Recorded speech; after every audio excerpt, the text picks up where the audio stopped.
Chelsea remporte la finale de la Ligue des Champions face à Manchester City. L'Olympique lyonnais tient son nouveau coach en la personne de Peter Bosz et le mercato du Paris Saint-Germain, Rennes et Bordeaux. Toute l'actualité est dans le journal de Made in Foot.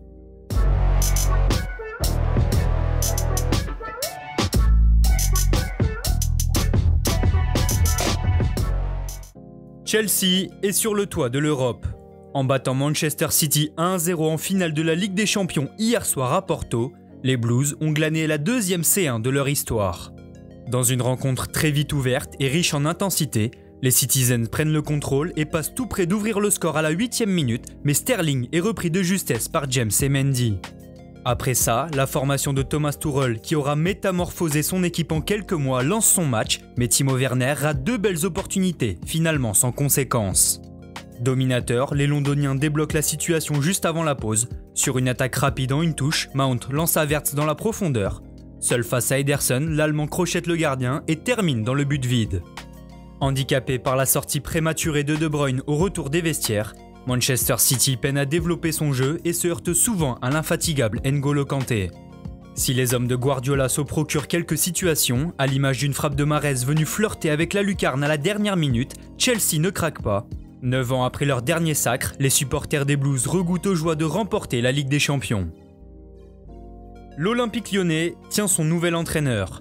Sollicité par les dirigeants rhodaniens après l'échec de la piste Christophe Galtier, Peter Bosz s'est engagé pour 2 saisons plus une en option avec l'OL.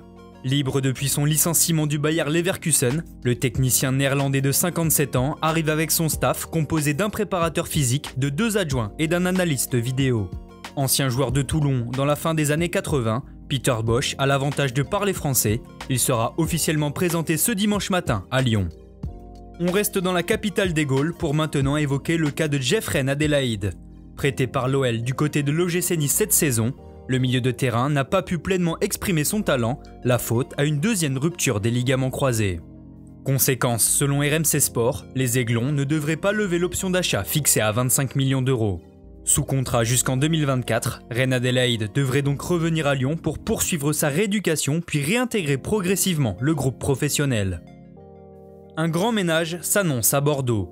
Après une saison ratée, où il leur aura fallu batailler jusqu'au bout pour obtenir leur maintien en Ligue 1, les Girondins s'apprêtent à se séparer de plusieurs joueurs. Après avoir annoncé les départs de Pounjé et de Préville, le club aquitain a poursuivi hier en expliquant que Ben Arfa 34 ans et Jovanovic 25 ans, tous les deux en fin de contrat, allaient quitter le club. Idem pour Jean-Michel Seri 29 ans qui retourne lui à Fulham par qui il était prêté.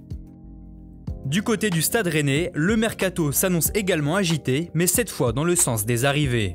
À la recherche d'un défenseur central, le club breton avance sur le dossier de Loïc Badé 21 ans, mais en cas d'échec sur la piste du défenseur lensois, le directeur sportif Florian Maurice cible également le jeune Ismaël Doucouré de Valenciennes et Alexander Djikou de Strasbourg. Désireux de renforcer leur entrejeu, sans doute en prévision du départ de Camavinga, les Rouges et Noirs ont établi une liste de joueurs. Selon Ouest France, Maxime Gonalon, le portugais Tcheka, Tony Vilhena ou encore le meneur de jeu du FC Metz Farid Boulaya figurent dessus. À Paris, ça chauffe pour l'arrivée d'Achraf Hakimi. Ce samedi, les négociations auraient passé un cap puisque RMC Sport affirme que le club de la capitale a trouvé un accord de principe avec le latéral droit de l'Inter Milan. Si le Marocain de 22 ans souhaite donc rejoindre le PSG, reste maintenant à convaincre les Nerazzurri qui réclament environ 50 à 60 millions d'euros. Merci à tous de nous avoir suivis, n'hésitez pas à vous abonner, liker et partager, on se retrouve très bientôt pour un nouveau journal.